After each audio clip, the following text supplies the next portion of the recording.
नमस्कार। मैं वीके शास्त्री आप सभी दर्शकों का बहुत बहुत स्वागत करता हूं। जैसा कि मैं आपको गज केसरी राजयोग के वीडियो के माध्यम से हर माह में बनने वाले शुभ योगों शुभ मुहूर्त की जानकारी देता रहता हूं, उसी क्रम में आज के वीडियो में बात करेंगे धनु राशि के जातकों की कुंडली में मार्च 2023 में अलग अलग डेट्स पर बनने वाले गज केसरी राजयोगों के बारे में। मैं आपको ये भी बताऊंगा कि ये राजयोग आपकी कुंडली में किन किन डेट्स पर किन किन भाव में बन रहा है और उसका क्या प्रभाव पड़ेगा, ताकि आप उसी के अनुसार अपनी प्लानिंग कर सकें।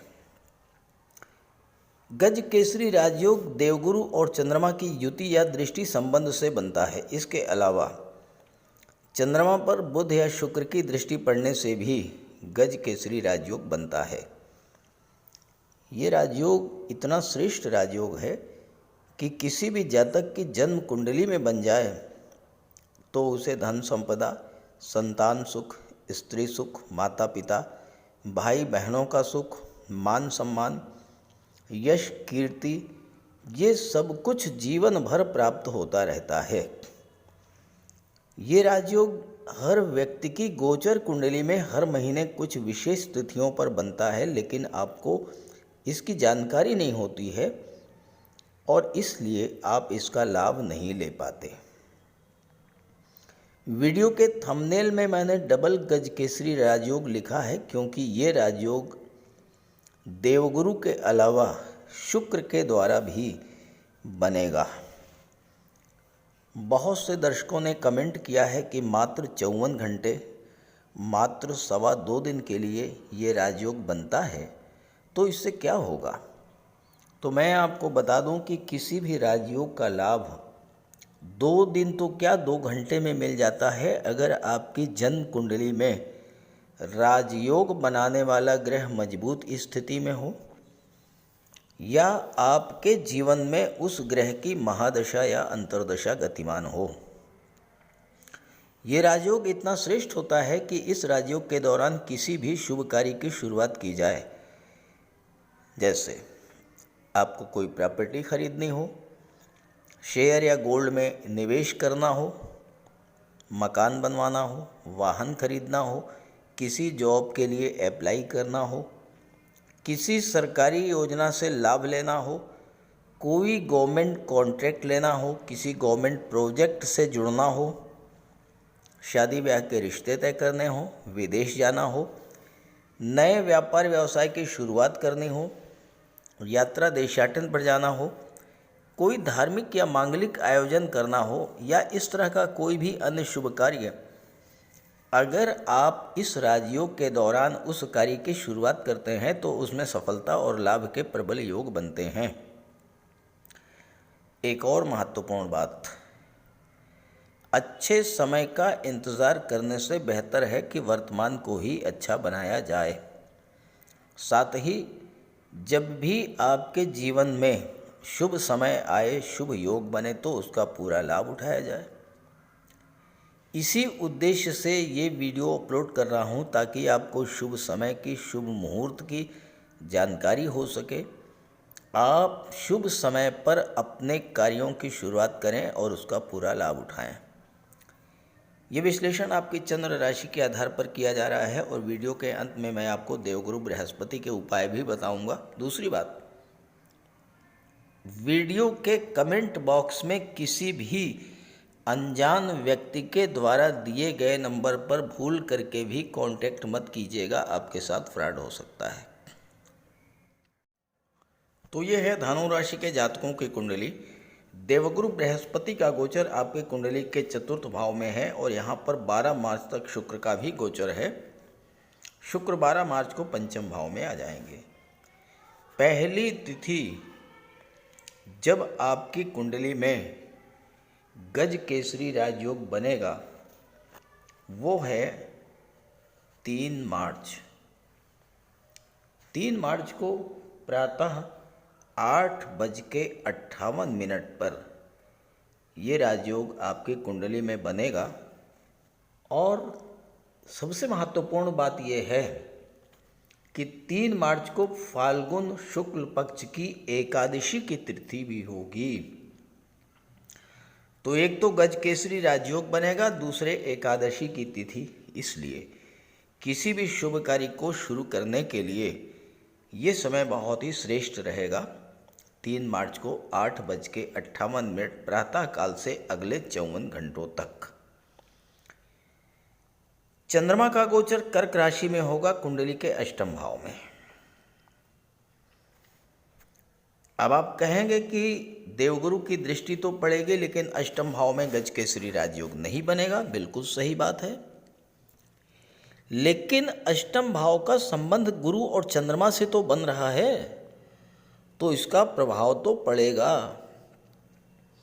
अष्टम भाव क्या है? अष्टम भाव है दुख, पीड़ा, कष्ट, आकस्मिक घटनाएं।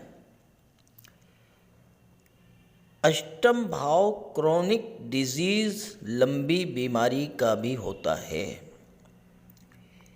यहाँ पर गुरु और चंद्रमा का संबंध बनने का सबसे बड़ा प्रभाव ये पड़ेगा कि आपको अपनी उन परेशानियों से, जो लंबे समय से आपको परेशान कर रही थी, उनसे बाहर निकलने के लिए दैवी सपोर्ट मिल जाएगी।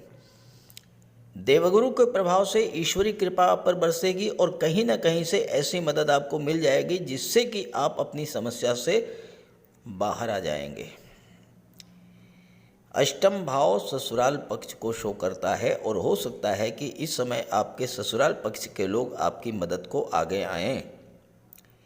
अष्टम भाव इनहेरिटेंस को भी शो करता है। पैतृक संपत्ति संबंधी कोई विवाद सुलझ सकता है और आपको वसीयत या विरासत से संपत्ति की भी प्राप्ति हो सकती है। अष्टम भाव डीप रिसर्च का होता है, गहराई से सोचने का होता है, और आप धन संबंधी, कैरियर संबंधी, रिश्ते नातों या स्वास्थ्य संबंधी कोई समस्या अगर है तो आप उस समय उस पर गहन मंथन करके उससे बाहर निकलने का मार्ग तलाश कर लेंगे। कोई नया कार्य शुरू करना चाहते हैं तो इस समय आप अष्टम भाव की चीज़ों से जुड़कर शुरू कर सकते हैं, सफलता मिलेगी। जैसे आप इंश्योरेंस के क्षेत्र से जुड़ सकते हैं, शेयर ब्रोकर हो सकते हैं, कमीशन एजेंट बन सकते हैं, या आप रियल इस्टेट प्रॉपर्टी डीलिंग का कार्य कर सकते हैं, बिल्डिंग मटेरियल सप्लायर का काम कर सकते हैं, आर्किटेक्ट या बिल्डर के रूप में कार्य कर सकते हैं, ऑडिट या टैक्स कंसल्टेंट के रूप में भी आप कार्य शुरू कर सकते हैं। और चंद्रमा की दृष्टि दूसरे भाव पर पड़ेगी तो अपार आप धन का संचय भी करेंगे और निवेश भी करेंगे। 3 मार्च के बाद जो अगली तिथि है वो है 8 मार्च। दिन है बुधवार, समय है 8:53 प्रातःकाल, 8:53 AM। ये तिथि चैत्र कृष्ण पक्ष प्रतिपदा की तिथि होगी और इस समय गुरु और शुक्र दोनों के द्वारा गज केसरी राजयोग बनेगा, क्योंकि चंद्रमा का गोचर कन्या राशि में होगा। चंद्रमा कुंडली के दशम भाव में गोचर करेंगे, गुरु और शुक्र दोनों की दृष्टि चंद्रमा पर पड़ेगी और डबल गज केसरी राजयोग बनेगा। दशम भाव को कर्म का भाव कहते हैं। आपका कैरियर, आपका स्टेटस, आपके अचीवमेंट्स, आपकी पावर और अथॉरिटी, आपकी प्रतिष्ठा, मान सम्मान, आपकी विश्वसनीयता और महत्वाकांक्षा, आपकी व्यावसायिक सफलता, आजीविका, सरकार से सम्मान और कैरियर में स्टेबिलिटी, ये चीज़ें दशम भाव से देखी जाती हैं। यहाँ पर गज केसरी राजयोग बन रहा है। कैरियर को लेकर आपके मन में जो अनिर्णय की स्थिति थी वो दूर होगी।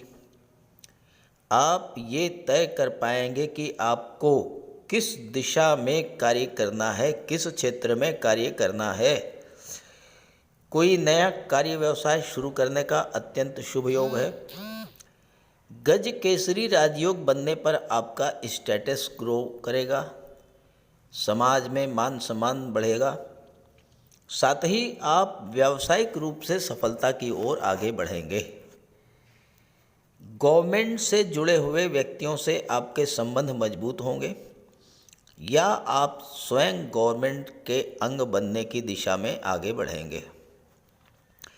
सरकार से धन और सम्मान भी प्राप्त होगा। आपको कोई गवर्नमेंट प्रोजेक्ट मिल सकता है, किसी सरकारी योजना से लाभ मिल सकता है।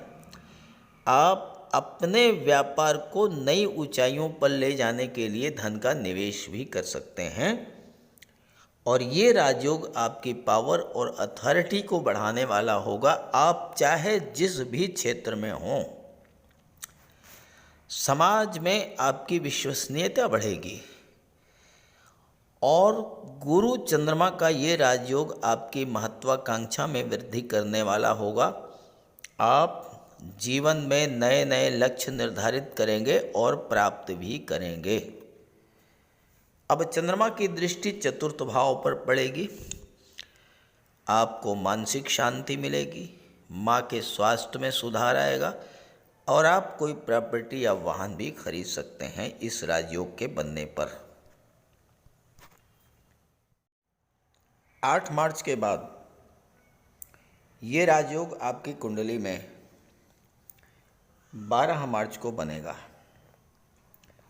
दिन है रविवार, चैत्र कृष्ण पंचमी की तिथि है और समय है प्रातः 2:18। इसका मतलब 12 मार्च और 13 मार्च दोनों ही तिथियों में ये राजयोग प्रभावी रहेगा।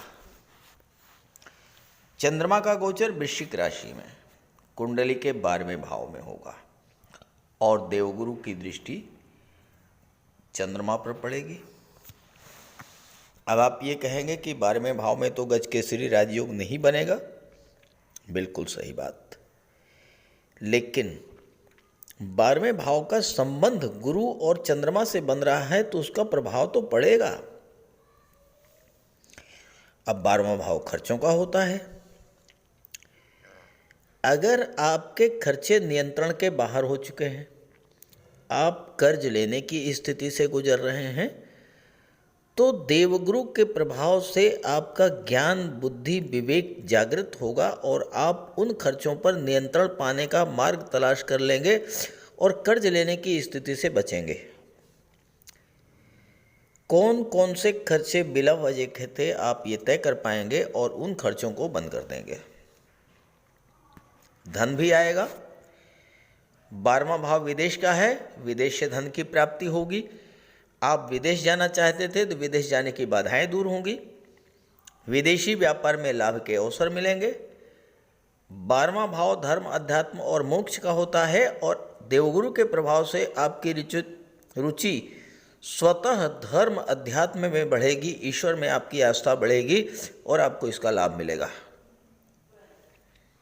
12वां भाव ट्रांसफॉर्मेशन का होता है, परिवर्तन का होता है और आप देखेंगे अचानक से कोई सकारात्मक परिवर्तन आपके जीवन में आएगा। नौकरी व्यापार व्यवसाय में कोई परिवर्तन करना चाहते थे तो आपको सही दिशा मिलेगी। ईश्वर स्वयं इस समय आपकी हेल्प करेंगे और आप सही निर्णय ले पाने में सक्षम होंगे। कोर्ट कचहरी का कोई मैटर चल रहा था, उसमें भी राहत पाने का योग बनेगा। चंद्रमा की दृष्टि छठे भाव पर पड़ेगी। ननिहाल पक्ष का प्रबल सपोर्ट आपको मिलेगा और आप कर्ज से या किसी अन्य परेशानी से बाहर आ जाएंगे।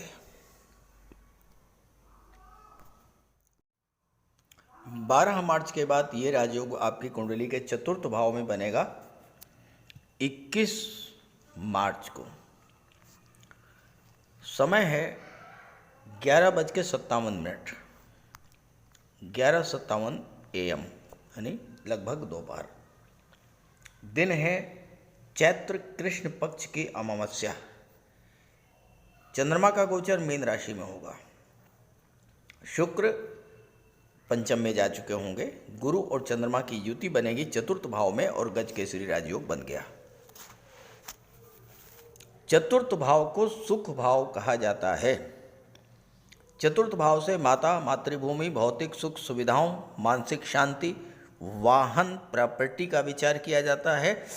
चतुर्थ भाव से पारिवारिक जीवन, रिश्तेदार, घर, समृद्धि, मन की खुशी, जमीन और पैतृक संपत्ति, वाहन, इन सब का विचार किया जाता है। और चतुर्थ भाव का स्वामी चंद्रमा होता है।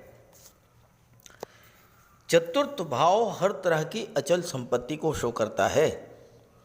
कृषि भूमि, रियल एस्टेट, भवन, बाग बगीचे, और साथ ही साथ चतुर्थ भाव से घर या जन्मभूमि से दूर जाने की संभावनाएं भी तय की जाती हैं। चतुर्थ भाव राज सिंहासन और मंत्रिमंडल को भी शो करता है। चतुर्थ भाव में गज केसरी राजयोग बनने का सबसे बड़ा प्रभाव होगा कि मानसिक शांति की प्राप्ति होगी। घर, परिवार, प्रॉपर्टी, वाहन या माता के स्वास्थ्य को लेकर कोई चिंता थी वो दूर होगी। आपका मन शांत रहेगा। आपके पास कितनी भी धन संपत्ति हो, लेकिन अगर मन शांत नहीं है तो फिर सब बेकार है। इस राजयोग के बनने पर आपको मन की शांति प्राप्ति होगी। माता के स्वास्थ्य में सुधार आएगा। पैतृक संपत्ति को लेकर कोई विवाद था तो वो समाप्त होगा। घर परिवार में खुशियां बढ़ेंगी। कोई धार्मिक या मांगलिक आयोजन भी हो सकता है। आप कोई कृषि भूमि, प्लाट या मकान या वाहन क्रय कर सकते हैं। खरीदना चाहते थे तो उसके लिए शुभ मुहूर्त है। घर परिवार का माहौल अच्छा रहने से आपका मन प्रसन्न रहेगा। विदेश जाने की इच्छा थी वो पूरी होगी। भौतिक सुख सुविधाओं को बढ़ाने वाले साधन भी आप क्रय करेंगे। समाज के प्रतिष्ठित और गणमान्य व्यक्तियों से आपके संबंध प्रगाढ़ होंगे। और आप राजनीति के क्षेत्र में हैं, उच्च पद प्राप्ति के योग बनेंगे। यहाँ पर गोचर करते हुए चंद्रमा की दृष्टि दशम भाव पर पड़ेगी तो कार्यस्थल पर काम करने का अच्छा माहौल मिलेगा। कोई शुभ समाचार भी आपको मिल सकता है, जैसे पद, प्रतिष्ठा, प्रमोशन का लाभ। आपके पिता को भी उनके कार्य क्षेत्र में लाभ के योग बनेंगे और उनका स्वास्थ्य भी अच्छा रहेगा। और 21 मार्च के बाद जो अंतिम तिथि है वो है 30 मार्च। दिन है गुरुवार और समय है 4:15, 4:15 PM। चंद्रमा का गोचर कर्क राशि में अष्टम भाव में होगा। देवगुरु की दृष्टि चंद्रमा पर पड़ेगी और इसका वही प्रभाव होगा जो मैं पहले बता चुका हूँ, रिपीट नहीं करूँगा। इस राजयोग का ज़्यादा से ज़्यादा लाभ प्राप्त हो इसके लिए आप चंद्रमा और गुरु दोनों का उपाय करें। चंद्रमा के लिए भगवान भोले शंकर की शरण में चले जाएं। ओम नमः शिवाय मंत्र का जाप करें। सोमवार के दिन भगवान भोले शंकर को दुग्ध अर्पित करें। अमावस्या के दिन चंद्रमा को अर्घ्य दें। और देवगुरु के लिए विस्तृत उपायों पर चर्चा कर लेते हैं। कुंडली में देवगुरु बृहस्पति का बहुत ही महत्वपूर्ण स्थान है, क्योंकि देवगुरु कुंडली के पंचम और नवम भाव के कारक होते हैं। पंचम भाव से संतान का विचार किया जाता है, शिक्षा का विचार किया जाता है, और नवम भाव से भाग्य का विचार किया जाता है। गुरु ग्रह भाग्य के लिए जिम्मेदार माने जाते हैं और किसी भी कार्य की सफलता के लिए देवगुरु का मजबूत होना बहुत ज़रूरी है। जब कुंडली में देवगुरु मजबूत होते हैं तो भाग्य का साथ मिलता है। जिस काम में हाथ डालते हैं वो सफल होता है। विवाह समय से होता है। शिक्षा अच्छी मिलती है। गुरु की कृपा रहती है। धन की प्राप्ति होती है। तो देवगुरु के लिए कुछ उपाय बताने जा रहा हूँ। उपाय ज़रूर कीजिएगा। अगर आपकी जन्म कुंडली में गुरु कमज़ोर स्थिति में है तो आपको गुरुवार का व्रत करना चाहिए। स्नान करते समय जल में आधा चम्मच हल्दी डालकर स्नान करें। स्नान के बाद पीले रंग के वस्त्र धारण करें और साथ ही साथ केसर या हल्दी का तिलक लगाएं और गुरुवार के दिन भगवान विष्णु की उपासना करें। घर में केले का एक वृक्ष लगा लें, उसकी पूजा करें, उसकी सेवा करें। भोजन में चने के बेसन, चीनी और घी से बने लड्डू का सेवन करें और अपनी क्षमता के अनुसार पीले वस्त्र, हल्दी, शहद, धार्मिक पुस्तकें, इन सब का दान कर सकते हैं। अगर गुरु ग्रह कमज़ोर है तो पुखराज धारण करें, लेकिन इसके लिए किसी योग्य ज्योतिषी की सलाह ले लें। माता पिता, गुरु और बुज़ुर्गों का सम्मान करें, उनकी देखभाल करें और उनका आशीर्वाद प्राप्त करें। साफ सफाई रखें, गुरु की सेवा करें और दही और चावल गरीबों को खिलाएं। किसी गरीब को, किसी दिव्यांग व्यक्ति को भोजन कराएं। किसी वृद्धाश्रम में जाकर के वृद्धों के साथ कुछ समय बिताएं, उनकी समस्याओं को जानें, समझें। कोई ज़रूरी नहीं है कि आप धन से ही सहायता करें, तन और मन से भी आप मदद कर सकते हैं दूसरों की, और ऐसा करने से देवगुरु अत्यंत प्रसन्न होते हैं। और जब देवगुरु बलवान होंगे तो आपको पूरा लाभ मिलेंगे। तो ये उपाय करके देखिएगा, लाभ होगा। कमेंट करके बताइएगा ताकि आपके साथियों को भी इसका लाभ मिल सके। नमस्कार।